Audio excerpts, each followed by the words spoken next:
Hello and welcome. मैं हूं पराग छापेकर और आज हम बात करेंगे मकबूल खान की फिल्म खाली पीली की।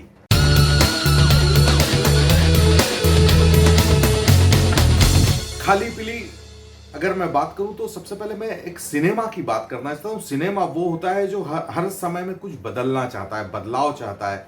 उसकी सिनेमा में की भाषा बदलती रहना चाहिए। और एक फिल्म मेकर जब है, उसकी जो इंस्पिरेशन होते हैं वो बदलते सिनेमा के बहाव में बहने की होती है।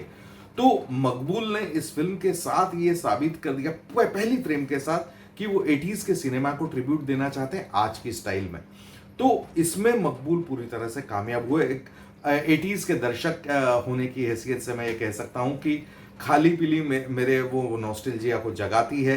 पूरी फिल्म जिस तरह से उन्होंने ट्रीट की है, वो उस आज की जनरेशन के दर्शक जो हैं वो समझ सकते हैं कि 80s के समय में किस तरह से स्टार का ट्रीटमेंट होता था, किस तरह से उनको फिल्म में पेश किया जाता था। तो ये बहुत ही सलीकेदार और इंटेंशनली किया हुआ एक्सपेरिमेंट है। और कुछ एक्सपेरिमेंट फ्लॉप होते हैं, कुछ एक्सपेरिमेंट सक्सेसफुल होते हैं, लेकिन एक्सपेरिमेंट करना सिनेमा की फितरत है, जिसे मकबूल ने पूरे तरीके से और सलीके से निभाया है। ये कहानी है ब्लैकी और पूजा की, जो बचपन में एक डॉन के साये में पले बढ़े हैं और किसी कारणवश, परिस्थितियोंवश ब्लैकी को वो एरिया छोड़ना पड़ता है। लेकिन दोनों का प्यार तो है। लेकिन जब जवानी में वो दोनों मिलते हैं, तब पूजा घर का पूरा साजो सामान, रुपया और गोल्ड लेकर भागी हुई है और ब्लैकी उसको मिलता है और उसका पूरा इंटेंशन है कि ये सारा हड़प ले।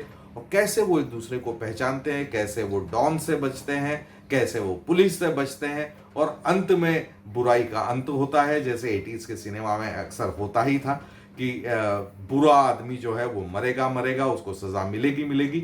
और यही एक कहानी है, बहुत सीधी सीधी कहानी है, लेकिन जो ट्रीटमेंट मकबूल ने उसको दिया है, जो स्क्रीन प्ले है, जो डायलॉग्स है, वो आपको एक नवीनता का एहसास कराते हैं। अगर मैं परफॉर्मेंस की बात करूं तो ईशान खट्टर और अनन्या पांडे जो आज के कलाकार हैं, उनके लिए उस मोल्ड में जाना थोड़ा सा डिफिकल्ट रहा होगा, लेकिन वो पूरी सफलता के साथ उसमें गए हैं। कई कई जगह आपको लगता है कि शायद ये इन दोनों के लिए बहुत बड़ी घटना है कि उस स्किन में जाना, क्योंकि एक पर्सोना के साथ साथ कैरेक्टर बड़ा हो जाता है। लेकिन कुल मिलाकर पूरे मामले में ये दोनों फिट नजर आते हैं। खासकर मैं जयदीप अहलावत की बात करूंगा कि जयदीप अहलावत ने जिस तरह का परफॉर्मेंस दिया है पूरी फिल्म में, आपको लगता है कि जब वो स्क्रीन पर आते हैं तो स्क्रीन जाग जाती है। एक मजबूत परफॉर्मेंस और मजबूत प्रेजेंस उनका स्क्रीन पर दिखता है।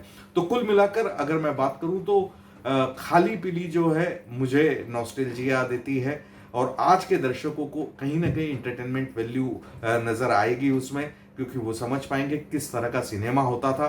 तो मुझे ये फिल्म मनोरंजक लगी। मैं इस फिल्म को देता हूँ 5 में से 3 स्टार। आप एक बार इसको जी प्लेक्स पर देख सकते हैं, आप निराश नहीं होंगे, मैं ये कह सकता हूँ।